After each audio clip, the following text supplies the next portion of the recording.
ગતરોજ પવિત્ર રામનવમીના તહેવાર નિમિત્તે નવસારીના નેશનલ હાઈવે નંબર 48 પર આવેલ ઊન સાંઈબાબા મંદિરે ભક્તોની ભારે ભીડ ઉમટી પડી હતી।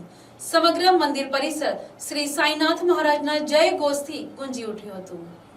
હાલમાં ઈરાન અને ઇઝરાયલ વચ્ચે ચાલી રહેલા યુદ્ધના કારણે કોમર્શિયલ બાટલા ઉપલબ્ધ ન થતા શ્રી સાંઈનાથ સેવા મંડળ ટ્રસ્ટ દ્વારા પારંપરિક પદ્ધતિ અપનાવી લાકડાના ચૂલા પર મહાપ્રસાદ તૈયાર કરવામાં આવ્યો હતો। વિશેષ વાત એ રહી કે સાંઈ બાબાની પરંપરા મુજબ હંડી મૂકી અને લાકડા સળગાવી ભક્તોને પ્રસાદ પીરસવાની રીતને ફરી જીવન બનાવવામાં આવી હતી। મંદિર ટ્રસ્ટ દ્વારા કરવામાં આવેલી આ સેવા ભક્તોમાં ખાસ આકર્ષણનું કેન્દ્ર બની હતી। મંદિર ટ્રસ્ટીઓએ જણાવ્યું હતું કે કોઈ પણ ભક્ત પ્રસાદ લીધા વગર ન જાય તે માટે ખાસ આયોજન કરવામાં આવ્યું હતું। અંદાજે 5 થી 7 હજાર જેટલા ભક્તોએ મહાપ્રસાદનો લાભ લીધો હતો અને પ્રસાદ મેળવી ધન્યતા અનુભવી હતી। આ સમગ્ર આયોજન દરમિયાન ભક્તોમાં શ્રદ્ધા અને ભક્તિનો અનોખો માહોલ જોવા મળ્યો હતો। પ્રતિવર્ષ નેશનલ હાઈવે પર આવેલ શ્રી સાંઈનાથ સાર્વજનિક સેવા મંડળ ટ્રસ્ટ દ્વારા 4 મહા ઉત્સવો ઉજવવામાં આવે છે, જે પૈકી રામનવમીનો ઉત્સવ પણ ખૂબ ઉત્સાહ અને ઉમંગથી વર્ષોથી સાંઈ ભક્તો દ્વારા ઉજવવામાં આવી રહ્યો છે। આજે મને કહેતા આનંદ થાય છે કે સવારથી ભક્તોનો પ્રવાહ સાંઈનાથ મંદિર તરફ સતત વહેતો રહ્યો છે। હવન છે, દર્શન છે, અન્ય તમામ અહીંયા વિધિઓ થઈ રહી છે અને ઉત્સવનો બહુ ઉત્સાહપૂર્વક ઉજવી રહ્યા છે।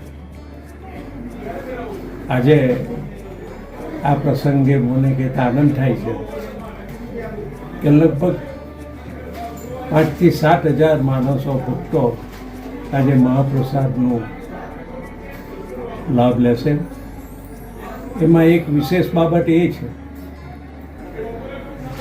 કે હાલે દેશ અને દુનિયામાં પ્રવર્તમાન સંજોગોમાં ગેસની અછત વર્તાય છે। અહીં ઓનલાઈન ગેસ આ વિભાગમાં મળતો નથી, જેના કારણે અમો ગેસના સિલિન્ડરો ખરીદ કરીને અમો રસોઈ બનાવતા હતા, પરંતુ હાલની સ્થિતિમાં ગેસની થોડી અછત વર્તાય છે, જે ધ્યાનમાં લઈને ટ્રસ્ટી મંડળે સાંઈ ભક્તો ભૂખ્યા વિના ભોજન વિના ન જાય એની કાળજી રાખી અમો રસોડા પર ભોજન બનાવવાનું આ ગુરુવારથી ચાલુ કર્યું છે। ભંડારો પણ ચાલુ થઈ ગયો છે। ભક્તો પ્રસાદ લેવા માટે લાઈન લગાવી રહ્યા છે અને કહેવાય છે કે ગેસ કરતાં ચૂલા પર બનેલી રસોઈ વધારે સ્વાદિષ્ટ હોય છે। તેમ ખરેખર પ્રસાદમાં પણ મીઠાશ આવી છે। લોકો ખૂબ આનંદથી અને શ્રદ્ધાથી આજે આ પ્રસાદ આરોગી રહ્યા છે, એનો ટ્રસ્ટી મંડળને આનંદ છે। પ્રભુ ટ્રસ્ટી મંડળના તમામ સભ્યો, અમારા સાંઈ ભક્તો, સેવાધારી કાર્યકર્તાઓ સર્વને શક્તિ આપે અને આવા સત્કાર્યો હર હંમેશ કરતા રહે એવી હું સાંઈ બાબાને આજે દિલથી પ્રાર્થના કરું છું। જય સાંઈ।